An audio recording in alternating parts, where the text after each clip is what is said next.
কুমার নদীর উপর বাঁশ ও কাঠ দিয়ে নির্মিত সেতু পাল্টে দিয়েছে একটি গ্রামের পরিচয়। প্রতিদিনই গ্রামটির প্রাকৃতিক সৌন্দর্য উপভোগ করতে সেখানে ভিড় জমে তরুণ তরুণীদের, পাশাপাশি বিভিন্ন বয়সী মানুষের।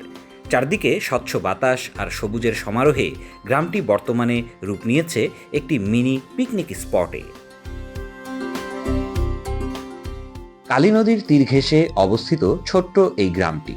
এর আগে দুটি গ্রামের মানুষের চলাচলের জন্য এখানে ছিল একটি বাঁশের সাঁকো, যাতে অনেকটা ঝুঁকি নিয়ে চলাচল করত মানুষ। পরে স্থানীয় উদ্যোগে বাঁশ ও কাঠ দিয়ে সেখানে নির্মাণ করা হয় একটি সেতু। কে জানতো এই সেতুটি একদিন পাল্টে দিবে গ্রামের পরিচয়। হ্যাঁ, শুনতে অবাক হলেও বর্তমানে গ্রামটির নাম পাল্টে হয়েছে কাঠের সেতুর গ্রাম, যেখানে প্রতিদিন দুপুর হলেই ভিড় বাড়তে থাকে শিশু, কিশোর, তরুণ তরুণী সহ বিভিন্ন বয়সী মানুষের। কেউ গল্প করছেন, কেউ বন্ধুদের সাথে ছবি তুলছেন, কেউ বা প্রিয় মানুষকে দোলনায় বসিয়ে দোল দিচ্ছেন, করছেন খোশ গল্প। পাশেই নদী পার হচ্ছে গরু, রাখাল গরুর পাল নিয়ে ফিরছেন বাড়িতে।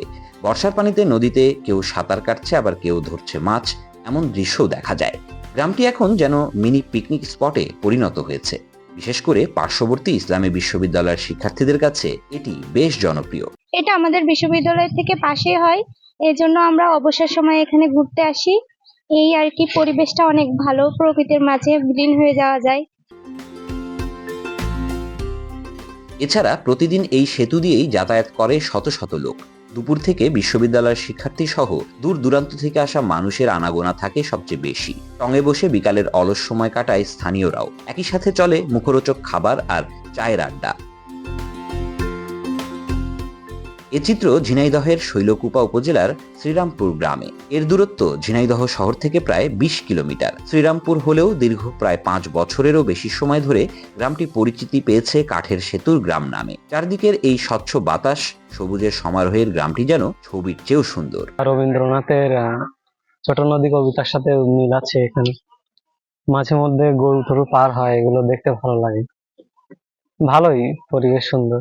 এখানকার যে ভিউটা, আশেপাশে অন্য জায়গায় এই ভিউটা নাই, তো এই জন্য আমরা হচ্ছে যারা আছে তারা সবাই মিলে এখানে আর কি ঘুরতে আসা হয়। বাস্তবে নিজে চোখে না দেখলে আর এটা বলার থাকে না। সরকার যেভাবে করবে ইট বালি সিমেন্ট দিয়ে, ওটার একটা আলাদা, আর একটা আলাদা, মানে আমার মনে হয় এটা সবচেয়ে সুন্দর। জানা যায় শৈলকুপার ত্রিবেণী ইউনিয়নের শ্রীরামপুর গ্রামের মাছ দিয়ে বয়ে গেছে কালী নদী। নদীটির দক্ষিণ পাশে তমালতলা চড়িয়ার বিল ভায়া রতনপুর সড়ক, আর উত্তরে রয়েছে বসন্তপুর শেখপাড়া সড়ক। দুটি সড়কই পাকা।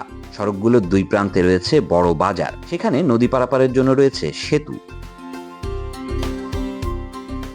মাঝের অংশে রতনপুর, সিংনগর, আগুনিয়াপাড়া, হররা, দিগনগর, শ্রীরামপুর, বসন্তপুর, পদ্মদি গ্রামের বাসিন্দারা শ্রীরামপুর রতনপুর ঘাটে কাঠের সেতু দিয়ে পারাপার হন। নদীর উত্তরের পাড় ঘেঁষে পাকা সড়ক, আর দক্ষিণে প্রায় 1.5 কিলোমিটার কাঁচা রাস্তা পেরিয়ে রয়েছে পিচ ঢালা পথ। এই কাঁচা সড়ক আর কাঠের সেতুর উপর দিয়ে চলাচল করলে যাতায়াতের দূরত্ব কমে অন্তত 6 কিলোমিটার। তবে মানুষের চলাচলের সুবিধার্থে ব্যতিক্রম উদ্যোগ নেওয়া হলেও বর্তমানে নতুন নামে পরিচিতি পেয়েছে গ্রামটি। ব্যতিক্রমে এই সেতুটি এক এক সময় এক এক রূপ নেয়। শীতকালে শিমুলের লাল ছায়ায় ছেয়ে যায়, অন্যদিকে বর্ষায় রূপ নেয় হালকা নীল আকাশ, সাথে স্বচ্ছ পানিতে থাকে টইটুম্বুর। সেতু, নদী ও আশপাশের প্রাণ প্রকৃতি দেখতে প্রতিদিনই পরিবার পরিজন, বন্ধু বান্ধব নিয়ে ছুটে আসছেন শত শত মানুষ। আমি আমার হাজবেন্ডের সাথে এসেছি, মাঝে মাঝে এখানে ঘুরতে আসি। এর পরিবেশটা অনেক ভালো, আর বিকালবেলা এখানে ঘুরতে অনেক বেশি ভালো লাগে, এই জন্য দুজন একটু সময় কাটাতে আসছি। দুই মেয়েকে নিয়ে ঘুরতে আসছি, মোটামুটি ওদের বিনোদনের জন্য। জায়গাটা অনেক সুন্দর। মাঝে মধ্যে ফ্রি টাইমে এখানে ঘুরতে আসলে মোটামুটি মন মানসিকতা অনেক ভালো হয়ে যায়। এই যে জায়গাটা এত সুন্দর, এটা কিন্তু আরো মডিফাই করে বেশ সুন্দর করে জিনিসটা সাজাইতে পারে। অজপাড়ার এই গ্রামীণ সৌন্দর্যের দিকে স্থানীয় প্রশাসন নজর বাড়ালে পর্যটকদের আনাগোনায় আরো জনপ্রিয় হয়ে উঠবে গ্রামটি, এমনটি দাবি স্থানীয়দের। Dhaka express desk report.